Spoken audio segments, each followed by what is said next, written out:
고대 이스라엘 왕국은 유대교, 기독교, 이슬람 문명의 기원을 품고 있는 신화와 현실, 전설과 정치가 얽힌 복합적이고도 매혹적인 나라였습니다. 성서 속 다윗과 솔로몬의 위대한 통치는 과연 실제였을까요? 한때는 단일한 강대국이었던 이스라엘 왕국은 왜 둘로 나뉘었으며 어떻게 몰락의 길로 접어들었을까요? 영상을 끝까지 시청해 주시고 구독과 좋아요 부탁드립니다. 이스라엘 왕국의 기원. 이스라엘 왕국의 기원은 오랜 시간 동안 전설과 역사, 종교적 신념이 복합적으로 얽힌 영역에 자리 잡고 있습니다. 많은 이들이 그 시작을 성경 속 모세의 출애굽 이야기에서 찾지만 고고학과 역사학은 보다 다른 시각에서 이 민족의 기원을 추적하고 있습니다. 현대 학자들은 히브리 민족이 이집트에서 대규모로 탈출했다는 증거보다는 기원전 13세기 무렵 가나안 고지대에 존재하던 소규모 정착민들, 즉 가나안 내 토착 농경민들이 점차 문화적, 종교적 독립성을 확보하면서 이스라엘이라는 정체성을 형성했을 가능성에 주목하고 있습니다. 이러한 시각은 고고학적 발견들과도 일치합니다. 예를 들어 이집트의 메르네프타 비문에서는 이스라엘이라는 이름이 문헌상 최초로 등장합니다. 이 문헌은 이스라엘을 국가가 아닌 한민족 집단으로 언급하며 이들이 이미 가나안 지역 어딘가에 정착해 있었음을 시사합니다. 동시에 중부 산악지대에서는 이 시기부터 돌을 쌓은 집과 간단한 농경 흔적이 나타나는데 이는 부유한 도시국가가 아닌 농경 공동체들이 조직적으로 정착해갔다는 증거로 해석됩니다. 초기 이스라엘인들은 국가라고 하기에는 너무 작고 느슨한 부족 연맹에 가까웠습니다. 그들은 다양한 지역 부족들 간의 공통된 종교적 신념, 즉 야훼 신을 중심으로 한 종교적 결속을 통해 점차 결합해 갔습니다. 이러한 부족 연합체는 주변의 블레셋, 암몬, 모압 등 이방 민족들의 위협에 대응하면서 점차 군사적, 정치적 조직화를 필요로 하게 되었습니다. 결국 이러한 역사적 흐름은 이스라엘 내부에서 왕정이라는 새로운 정치 체제의 요구로 이어졌습니다. 성경의 사무엘상에 따르면 백성들은 더 이상 각 지파가 독자적으로 행동하는 시대가 아닌 강력한 중앙 지도자가 필요하다고 여겼고 선지자 사무엘에게 우리에게도 왕을 달라고 요구하게 됩니다. 이 요구는 단순한 권력 구조의 변화가 아닌 부족 연합에서 국가로의 이행, 즉 이스라엘이 역사상 왕국으로 첫 걸음을 내딛는 결정적 계기가 되었습니다. 통일 왕국의 시대. 기원전 11세기 말 이스라엘 지파들이 연합하여 최초로 세운 국가가 바로 통일 이스라엘 왕국이었습니다. 첫 번째 왕 사울은 블레셋의 군사적 위협에 대응하기 위해 등장한 인물로 초기 이스라엘을 느슨한 부족 연합에서 하나의 중앙 집권 국가로 변화시키는 계기를 마련했습니다. 그러나 그는 야훼의 명령을 어겼다는 이유로 선지자 사무엘에게 거절당하고 결국 다윗이 그의 뒤를 잇게 됩니다. 다윗 왕은 유다 지파 출신으로 예루살렘을 정복해 수도로 삼고 종교적 중심지로 격상시킵니다. 그는 주변 이방 민족들을 정복하고 왕국의 영토를 확장했으며 야훼 신앙을 국교로 공고히 해 정치와 종교의 일체화 기반을 다졌습니다. 고고학적 증거 중 하나인 텔단 비문은 다윗의 집이라는 문구를 통해 그의 실존 가능성을 뒷받침하며 역사 속 인물로서의 다윗을 지지하는 증거로 자주 인용됩니다. 다윗의 아들 솔로몬은 부왕의 기반 위에서 정치, 외교, 무역, 건축 등 다방면에서 통일 왕국을 황금기로 이끌었습니다. 그의 이름은 지혜와 부, 영광의 상징이 되었으며 특히 예루살렘 성전 건축은 이스라엘 종교사의 정점으로 평가됩니다. 성전은 단순한 예배 장소를 넘어서 왕권의 신성성과 국가의 정체성을 상징하는 핵심 공간이었습니다. 그러나 솔로몬의 통치는 그 영광 이면에 균열을 내포하고 있었습니다. 성전과 왕궁 건축을 위한 과중한 세금과 강제 노역, 외국 여성과의 결혼으로 인한 이방신 숭배, 지나친 사치와 귀족 중심의 정치 운영은 내부 불만을 증폭시켰습니다.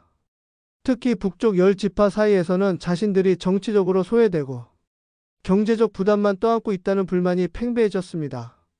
솔로몬이 사망하자 이 균열은 더 이상 감출 수 없는 갈등으로 터져 나옵니다. 북이스라엘과 남유다. 솔로몬의 사후 이스라엘 왕국은 더 이상 하나의 통일된 나라로 남을 수 없었습니다. 과도한 세금과 노동, 왕실의 사치, 이방신 숭배에 대한 불만은 누적돼 있었고 솔로몬의 아들 르호보암이 강경 통치를 선언하면서 결국 파국을 맞이합니다. 북쪽 10지파는 왕조의 통치를 거부하고 독립을 선언하며 여로보암 1세를 왕으로 추대하여 북이스라엘 왕국을 세웁니다. 수도는 처음에는 세겜 이후 사마리아로 옮겨집니다.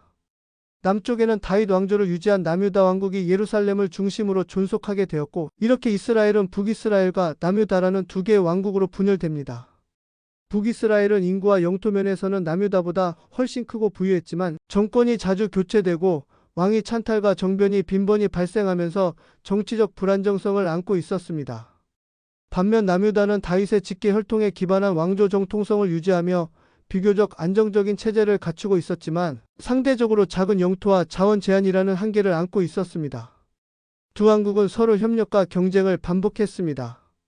종교적으로는 같은 야훼 신을 숭배했지만 북이스라엘은 예루살렘 성전에 접근할 수 없었기에 사마리아에 별도의 성소를 설치하고 독자적인 제사를 드리며 종교적 정당성을 모색했습니다.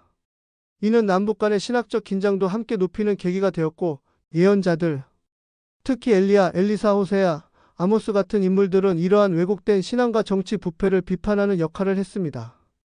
결국 북이스라엘은 점점 강대해지는 아시리아 제국의 세력권에 휘말리게 됩니다. 기원전 722년 아시리아의 살마네셀 5세와 사르곤 2세는 사마리아를 정복하고 북이스라엘을 멸망시킵니다. 수많은 백성들이 강제로 이주당하고 이후 역사 속에서 자치를 감추게 되는데 이들이 바로 전설적인 잃어버린 10지파의 기원이 됩니다. 북이스라엘의 멸망은 단지 하나의 국가의 붕괴가 아닌 종교적 정체성과 민족의식의 위기를 불러온 사건이었습니다. 이제 홀로 남은 남유다 왕국은 아시리아의 압력을 피하면서도 정통성과 신앙을 지키기 위해 끊임없이 고군분투하게 됩니다. 히즈키야와 요시야 같은 개혁군주들은 중앙 집권화를 추진하고 야훼 중심 신앙을 회복시키려 했으며 성전을 종교의 중심지로 재확립하려 노력합니다. 그러나 남유다 역시 정치적 혼란과 외세의 간섭에서 자유로울 수는 없었습니다. 남유다의 몰락과 바빌론 포로. 기원전 7세기 후반 아시리아 제국이 쇠퇴하자 그 공백을 메우며 부상한 세력은 바로 신바빌로니아 제국이었습니다. 바빌로니아는 이집트와의 세력 균형을 위해 팔레스타인 지역을 장악하려 했고 남유다는 그 중간에서 외교적으로 줄타기를 하며 생존을 모색했습니다. 하지만 이러한 시도는 오히려 양쪽 모두로부터 의심을 사는 결과를 낳았습니다. 기원전 597년 바빌론 왕 느부갓네살 2세는 유다를 침공하고 예루살렘을 점령한 뒤 요야킨 왕과 귀족층을 포함한 대규모 인구를 바빌론으로 이주시키는 제1차 포로를 단행합니다. 이후에도 남유다는 반란을 시도했고 결국 기원전 586년 바빌론은 예루살렘을 완전히 파괴하고 솔로몬 성전을 불태워버립니다. 이는 단지 한 도시의 함락이 아닌 히브리 민족의 정치적 독립, 종교 중심 그리고 역사적 정체성 자체가 무너지는 순간이었습니다. 이 사건은 바빌론 포로기라는 이름으로 전해지며 유다 민족에게 가장 깊은 상처이자 동시에 전환점으로 작용합니다. 많은 유대인이 바빌론 땅으로 끌려가 포로 생활을 해야 했으며 예루살렘에 남은 이들은 황폐한 땅에서 살아가야 했습니다. 바로 이 시기부터 히브리 민족은 국가라는 물리적 기반이 사라진 상황에서도 종교적 정체성, 율법, 언약 중심의 민족 공동체를 형성해 나가기 시작합니다. 예언자 예레미야, 에제키엘과 같은 인물들은 멸망의 원인을 민족 내부의 죄와 우상 숭배로 돌리며 회개와 구속의 메시지를 전달했습니다. 결국 기원전 539년 바빌론이 페르시아 제국의 고레스 대왕에게 정복되면서 유대인들은 귀환을 허락받고 예루살렘 재건을 시작하게 됩니다. 하지만 그것은 더 이상 고대 이스라엘 왕국의 회복이 아니라 새로운 종교 공동체로서의 유대인의 역사의 시작을 뜻했습니다. 바빌론 포로기는 이스라엘 왕국의 마지막이자 동시에 그 역사적 의미가 가장 깊게 각인된 시기였습니다. 영상을 끝까지 시청해주셔서 감사합니다. 구독과 좋아요는 영상 제작에 큰 힘이 됩니다.